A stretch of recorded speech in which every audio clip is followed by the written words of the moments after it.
जय श्री राम दोस्तों। क्या कहते हैं चार्ट्स में आप सभी का स्वागत है। मैं हूं आप सभी का दोस्त महेश सतपाल।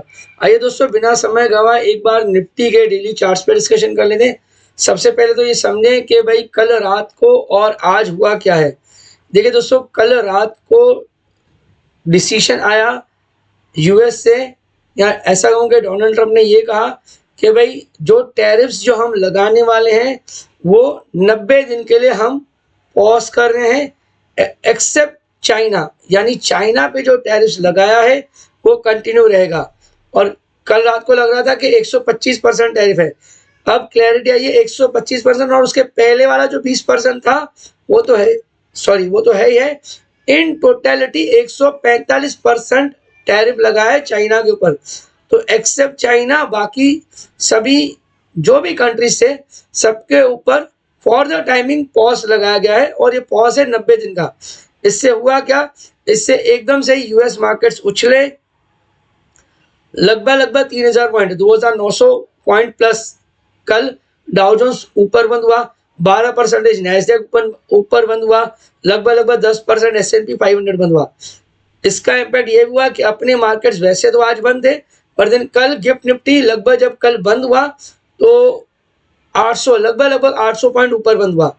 आज थोड़ा बहुत करेक्शन हमको दिख रहा है, और एक करेक्शन ऐसा है कि यूएस मार्केट्स जब अभी शाम को ओपन हुए हैं 2 से लेके 4%, यहाँ से कहूँगे 2.5 से लेके 4% की करेक्शन है। अब ये करेक्शन इसलिए क्योंकि कल जो बहुत ज़्यादा बढ़ गया मार्केट, तो उसका तो रिएक्शन आएगा ही कि इतनी ज़्यादा ऊपर गई तो थोड़ी बहुत प्रॉफिट बुकिंग आई होगी, ये मुझे लग रहा है। बाकी और कोई ऐसा स्टेटमेंट नहीं है जो कि लगे कि भाई और बहुत ज़्यादा एग्रेसिवली करेक्शन आएगी, यहाँ बहुत ज़्यादा गिरावट आएगी। करेक्शन कहना ज़्यादा सही है, करेक्शन थोड़ी बहुत आ सकती है, बाकी गिरावट आएगी बहुत ज़्यादा। यहाँ जैसे 3000 पॉइंट ऊपर गया वैसे 3000 पॉइंट की गिरावट आएगी ऐसा नहीं लग रहा है। हाँ, थोड़ी बहुत करेक्शन जरूर आई है। हमें थोड़ी बहुत भी देखा जाए तो कल की जो रैली थी 3000 पॉइंट की डाउ की, उसमें 1000 पॉइंट तो वैसे निकल ही चुका है। खैर ठीक है, अब हम अपने निफ्टी पे बात करते हैं। अगर निफ्टी भी अगर देखा जाए या गिफ्ट निफ्टी के बेसिस पे बात करूँ तो इन लगभग अभी 550 पॉइंट के आसपास अभी भी गिफ्ट निफ्टी ऊपर है। तो आपका क्या एक्शन होना चाहिए उसके ऊपर डिस्कशन कर लें। अगर कल की क्लोजिंग देखी जाए तो वो है 22,400। 22,400 अगर मान लूं अभी लगभग 8:45 बजे, अगर ये मान लूं कि 550 पॉइंट ही कल गिफ्ट निफ्टी ऊपर खुलता है, ये मान लूं अगर, तो बैठेगा 22,950।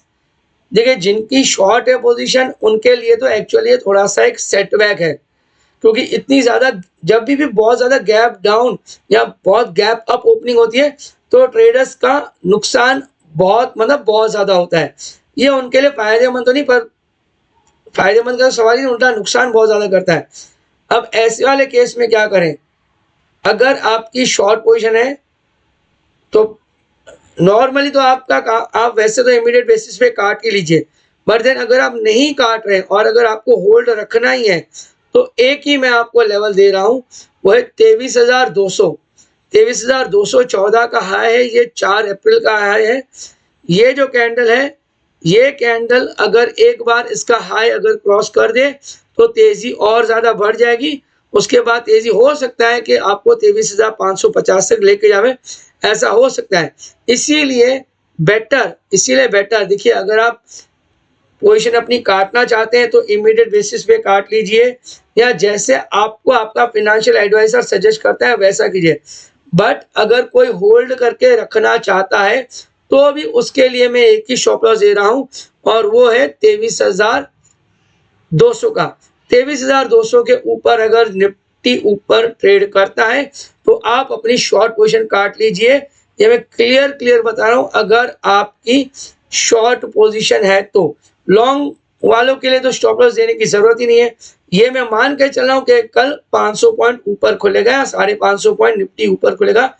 ऑन दैट बेसिस बता रहा हूं कि आपको स्टॉप लॉस डालने की तो फिर उस हिसाब से जरूरत ही नहीं है। तो आप अपना प्रॉफिट कहाँ पे, कैसे और कितने लेवल पे बुक करना चाहते हैं वो लॉन्ग वाले डिसाइड कर सकते हैं।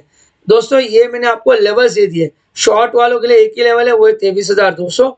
लॉन्ग वाले अपने हिसाब से डिसाइड कर सकते हैं उनको कहाँ पे प्रॉफिट बुक करना है। एक बार डेटा पे डिस्कशन कर लेते हैं। डेटा के बेसिस पे कल FIS ने बेचा ही है, 4,360 करोड़ का लगभग सेलिंग है। DIS ने खरीदा है लगभग 3,000 करोड़ का, 2,976 है, पर 3,000 करोड़ आप मान लीजिए, तो ये 4,358 करोड़ ये आपका आ गया सिर्फ कैश सेगमेंट में।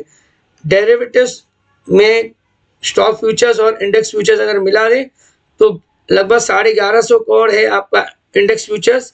स्टॉक फ्यूचर्स में भी सेलिंग है 1,000 करोड़ की। तीनों को अगर ऐड कर लिया जाए तो लगभग 6,500 करोड़ रुपए की सेलिंग है आपका FIS की इन टोटलिटी, कैश सेगमेंट और डेरिवेटिव्स मिला के। इसके सामने अगर 3,000 करोड़ में माइनस कर दूं फिर भी लगभग 3,500 करोड़ मार्केट से आउट ही हुआ है अगर इन टोटलिटी देखा जाए कैश और सॉरी DIS एंड FIS का मिला के। जो कि अगेन जैसे मैं हमेशा ही कहता हूं कि ये हमेशा से एक नेगेटिव साइन है अगर पैसा आउट होता है मार्केट से। तो एक बार FIS की इंडेक्स लॉन्ग पोजीशन में भी डिस्कशन कर लेते हैं। लॉन्ग्स इन्होंने काटे हैं, अब ये तो किसी को भी नहीं पता, मुझे ऐसा लग रहा है कि क्योंकि इतने ज़्यादा इन्होंने लॉन्ग्स काटे हैं, 7,470 कॉन्ट्रैक्ट्स काटे हैं, तो मुझे लग रहा है कि शायद इनको भी नहीं पता होगा, FIS को भी पता ही नहीं होगा कि भाई US में कोई बहुत ज़्यादा बड़ी और बहुत ही बढ़िया न्यूज़ आने वाली है। नहीं तो शायद FIS भी अपने इतने ज़्यादा लॉन्ग कॉन्ट्रैक्ट्स नहीं काटते थे। और शॉर्ट्स भी इन्होंने काटे हैं, बट अगर दोनों को मैं अभी मिला के बताऊं आपको तो FIS की इंडेक्स लॉन्ग पोजीशन जो है वो 22% के आसपास आके रुकी है, जबकि एक दिन पहले ये 25% थी। तो FIS की इंडेक्स लॉन्ग पोजीशन भी घट के 22% है। अब कल लॉन्ग्स और बढ़ाते हैं या नहीं बढ़ाते हैं या इंडेक्स में क्या एक्टिविटी होती है वो तो कल हमको पता चलेगा, बट हाल फिलहाल के लिए इंडेक्स लॉन्ग पोजीशन भी 22% है। तो दोस्तों मोटा मोटी जो मुझे कवर करना था वो तो मैं कवर कर ही चुका हूँ, और ज़्यादा डिस्कस करने के लिए है ही नहीं। एक्चुअली आज के दिन पे छुट्टी थी, तो जो एक्चुअल इम्पैक्ट आना चाहिए था आज के दिन पे हमारी मार्केट पे वो तो हमको आज आया नहीं। बट अब कल कैसी मार्केट रिएक्ट करती है इस न्यूज़ पे, और इस वक्त जो 550 पॉइंट निफ्टी ऊपर दिख रहा है, क्या कल 550 पॉइंट ऊपर खुलेगा या उससे कम होगा या और ज़्यादा बढ़ेगा, उसके ऊपर ही बहुत ज़्यादा डिपेंड करता है। तो दोस्तों यहीं पे हम अपना शो वाइंड अप करते हैं। आप अपना ख्याल रखिए, अपना ध्यान रखिए। जय Shri Ram. Disclosures. Investment in securities market are subject to market risk. Read all the related documents carefully before investing. Investors are responsible to validate their investment decisions and are responsible to validate all the information used to make the investment decision.